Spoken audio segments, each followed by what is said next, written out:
Disseram que eu expliquei errado como fazer o dimensionamento dos cabos dos nossos circuitos dentro do projeto elétrico. Então presta atenção, fica aqui nesse episódio que eu vou te mostrar detalhadamente como fazer o dimensionamento correto do cabeamento, dos cabos, da fiação ali do teu projeto elétrico. E diferente de muitos, aqui nesse canal eu não vou te botar mais medo para te fazer dimensionamento não. Eu vou descomplicar o dimensionamento das instalações hidro e elétricas para você se sentir seguro na hora de fazer isso no teu projeto. Todos os passos e etapas que eu vou te mostrar aqui nessa aula, que claro, segue a NBR 5410, ele é uma parte de uma aula que a gente tem dentro do Método Pro, dentro do módulo que se chama Intensivão de Dimensionamento, que é o passo a passo de todos os dimensionamentos do projeto hidro e do projeto elétrico, e esse é uma aula específica sobre o passo a passo do cabeamento, dimensionamento dos cabos elétricos. Então vem comigo que a gente vai fazendo um passo a passo juntos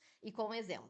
Para a gente dar início, a primeira coisa que a gente precisa saber ali da nossa instalação é a corrente daquele circuito. Como que a gente encontra a corrente? A corrente a gente vai encontrar com a potência dividido pela tensão. Então vamos supor que a gente tem aí um circuito com uma potência de 2.400 VA numa tensão de 127, um circuito monofásico, por exemplo. Essa corrente, a gente vai chegar com ela, ó, vou botar aqui na calculadora, a gente vai chegar aí com ela com 18,9 amperes. Essa aqui é a corrente do nosso circuito. Só que simplesmente não dá para a gente considerar essa corrente e comparar com o cabeamento. A gente tem alguns fatores de correção para aplicar nas correntes de projeto para a gente conseguir dimensionar corretamente a instalação do nosso cliente e, obviamente, uma instalação segura para ele. Então vamos lá. Encontramos a corrente desse circuito. Lembra desse valor aqui. O segundo passo, o próximo passo do dimensionamento, é identificar qual que é o tipo de instalação. Como na maioria dos projetos residenciais, a gente trabalha com eletrodutos embutidos na alvenaria, a gente vai considerar um método de referência B1, ó, circular embutido na alvenaria. É esse o tipo de instalação. Então, beleza. B1 definido, já definimos a corrente, método de instalação B1. Depois disso, a gente vai verificar qual que é o número de condutores carregados nesse circuito. Como esse é um circuito monofásico, a gente vai ter 2 condutores carregados. Por quê? Aqui, ó, monofásico, 2 condutores, porque a gente tem o fase e o neutro. Então, são 2 condutores carregados. Passo 3 já pronto. Próximo passo, a gente já vai vir para a tabelinha 36 da NBR, que ela considera, e aí vai depender se no seu projeto for diferente, mas na maioria das vezes é o isolamento de PVC que ela vai considerar nessa tabela. Ó. Então, isolação do cabo de PVC. Aqui a gente já tem o método de instalação B1 e também ele está considerando uma temperatura do ambiente de 30 graus. Lembra desse valor que a gente vai usar ele mais para frente. Como que a gente aplica os valores aqui nessa tabela? Primeiro, o método de instalação B1, número de condutores carregados, que é 2, a gente acabou de ver. Aí a gente vai descer, ó, nessa coluna aqui. Nessa coluna, a gente vai achar a corrente maior, imediatamente superior à corrente do circuito que a gente está dimensionando. Então, eu tinha lá 18,9, eu vou para a corrente superior imediatamente a esse valor, que neste caso, a gente tem o 24, porque 17 é menor, então a gente vai para o superior, que é o 24. Então, aqui, ó, 24. Com esse valor encontrado, a gente já vai correr com ele aqui, ó, para a esquerda. E aí a gente chega no cabo de 2,5. Júlia, então o cabo do meu circuito vai ser 2,5? E é aí que você se engana e que a maioria dos projetistas se enganam também. A gente tem que considerar os fatores de correção por agrupamento e por temperatura, que é o próximo passo aqui do nosso dimensionamento. Então, encontramos até aqui, tabelinha 36 da NBR. Próximo passo, a gente vai chegar no nosso FCA, famoso FCA, fator de correção por agrupamento. O que é isso, Júlia? É a quantidade de circuitos que estão agrupados dentro de um eletroduto. Na prática, Quanto mais circuitos a gente tiver dentro de um eletroduto, maior vai ter que ser a bitola do nosso cabo, porque a gente perde capacidade de condução de corrente por esse cabo, porque ele acaba aquecendo ali. Você logo vai ver que a temperatura, quanto maior a temperatura, pior é para o nosso cabo também, diminui ainda mais a capacidade de condução dele e o nosso cabo tem que ser maior, consequentemente, mais custo para o nosso cliente. Então vamos lá. Vamos considerar aqui nesse exemplo que a gente tenha 3 circuitos agrupados dentro desse eletroduto. Aí, como nós estamos trabalhando com a instalação embutida, a gente já vai pegar diretamente aqui, ó, o fator de correção por agrupamento, que é 0,7. Então, lembra desse valor, fator de correção por agrupamento, 0,7.